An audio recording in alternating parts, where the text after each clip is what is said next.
Alright guys, Katie's back and today's theme is Joseon Dynasty. 조마마, 문을 열겠사옵니다.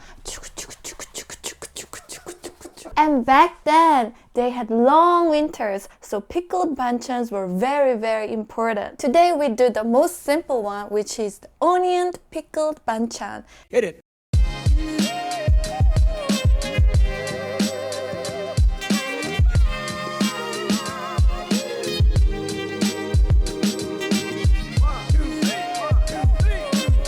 We're gonna start with 3 large onions. Start by cutting in half, cut in half again, and then try to cut into thirds. 1, 2. Okie doke. Just rough cuts like this will do. And cut into rough thirds. Oh, my eyes! You may want to use your snowboard goggles when you do this because your eyes will just fall out of control. We want to store the onions in an airtight container. You can use a Tupperware with a lid or a mason jar. Since I'm from Joseon Dynasty, I brought my bowl. 1/2 cup of soy sauce in. 1/2 cup of sugar in. Himalayas disappearing from rising sea levels. A full cup of vinegar in. White vinegar, brown vinegar, doesn't matter.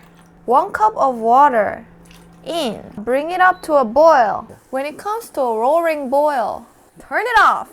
Guys, while the soy sauce is hot, we're gonna pour it into the Tupperware. Alright, just top it off. That's it, just put on the lid. I'm not crying, it's the onions. Alright guys, we're gonna keep this in room temperature for 1 day. And tomorrow, we're gonna come back and check it out. And then put it in the refrigerator. It's been 1 day. Now we're gonna put this in the refrigerator to cool down. A couple hours later, tick-tock, tick. Alright, Katie, let's see some Michelin star plating. Okie doke. Oh, I wanna eat a lot. A little bit of the sauce. Now for a taste. You feel that vinaigrette kick in, but it doesn't taste spicy at all. There's no onion kind of taste. It's kind of sweet and vinegarish. So it's kind of sweet and sour, but not like the chicken, but it's onion. You can pair this with anything. It's a perfect spring banchan. Eat it with eggs in the morning. It's gonna give you that, extra kicking. Eat it with meat. And guys, it's pretty simple, right? 맛있게 드시옵소서. 총총총총총총총. 나가라는데 뭘 하고 있어? 못 나갑니다. 뭐라? 지금 뭐라 했느냐?